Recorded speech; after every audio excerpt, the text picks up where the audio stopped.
Every love story has a hidden truth, and every heart hides a lie. Sometimes the things we leave unsaid are the ones that haunt us the most. Diary of love and lies. Stories that feel real because they are. My name is Hannah Carter, and the strangest thing that ever happened to me began on a cold autumn night in Colorado. I had 4 closest friends in the world: Sarah, Nora, Adam, and Sean.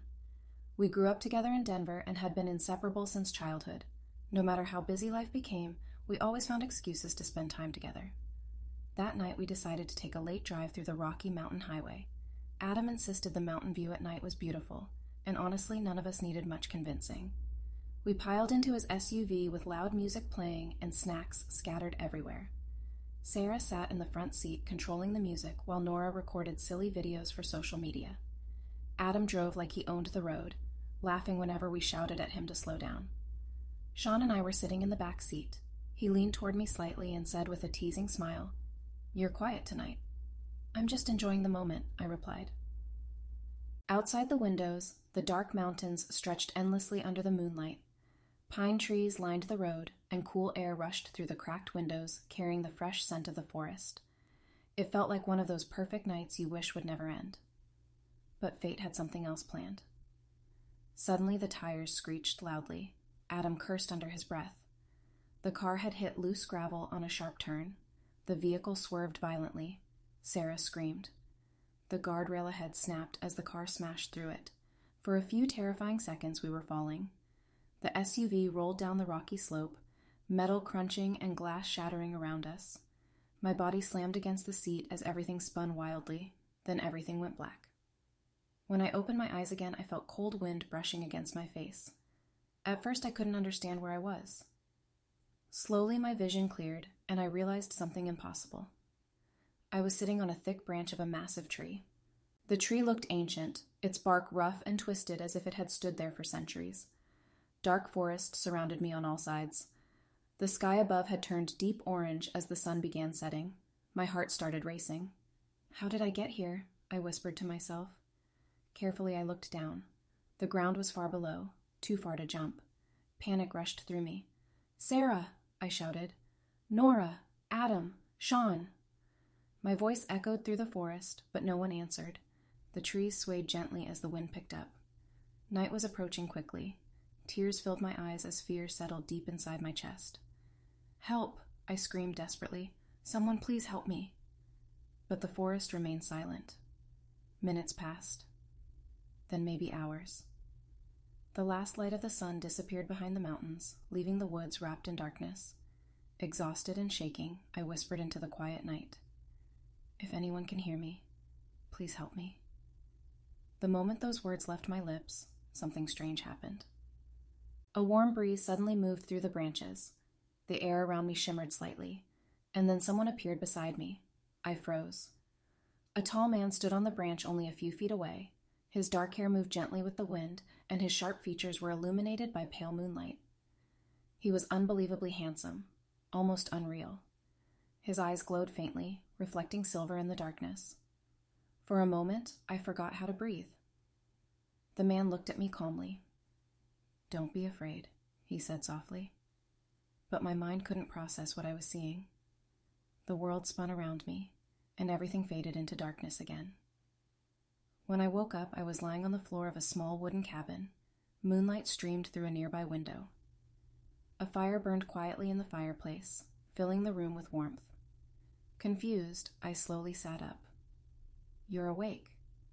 The same voice from before reached my ears. I turned and saw him standing near the window. "You?" I whispered. He gave a small smile. "My name is Victor." His voice was calm and deep, strangely comforting. "What happened?" I asked. "You were unconscious in a tree after your accident," he explained. "I brought you here so you wouldn't fall." My mind struggled to understand. "You carried me all the way here?" Victor hesitated before answering. "Something like that." His mysterious tone only made me more curious. But strangely, I wasn't afraid. Instead, I felt safe. "Thank you," I said quietly. For a moment, neither of us spoke. The silence between us felt warm rather than awkward. The cold wind slipped through a crack in the cabin wall, making me shiver. Victor noticed immediately. Without saying anything, he removed his jacket and gently placed it around my shoulders. His fingers brushed my neck lightly. A warm shiver ran through my entire body. Our eyes met. Something electric passed between us. "Why did you help me?" I asked, softly. Victor studied my face carefully. "Because when I saw you, I couldn't walk away." His words made my heart skip. We talked for hours that night. I told him about my life in Denver, my friends, and my dreams for the future. He listened carefully to every word. Sometimes he smiled. Sometimes he simply watched me quietly, as if trying to memorize my face. At one point I realized how close we were sitting, close enough that I could hear his steady breathing. "You're staring?" I said nervously. Victor chuckled softly. "I'm just trying to remember this moment." "Why?" "Because moments like this are rare for me." Something about the sadness in his voice touched my heart. Eventually, exhaustion took over. Before I fell asleep, I heard him whisper softly, "I'll see you again, Hannah." The next time I woke up, bright hospital lights blinded me. I was back in Denver. Doctors explained that rescue teams had found our crashed car deep in the mountains. Miraculously, all 5 of us survived with only minor injuries. My friends visited me constantly, but Victor was nowhere to be found. Days passed. I tried to convince myself the cabin had been a dream, but deep inside I knew it wasn't. Then one night something strange happened. The hospital room suddenly became colder. A shadow moved near the window. My heart began pounding, and then Victor stepped out of the darkness. "You came back," I whispered. His eyes softened when he saw me. I couldn't stay away. He slowly walked closer. "I shouldn't be here," he admitted quietly. "Why not?" I asked. "Because your world and mine are not meant to mix." "But they already did," I replied. Victor looked at me silently. Then he gently took my hand. Warmth spread through my fingers instantly. "I tried to forget you," he said softly, "but I couldn't." My heart raced. For weeks after that, Victor secretly visited me every night. We talked for hours about everything: life, dreams, fears, and the strange distance between our worlds.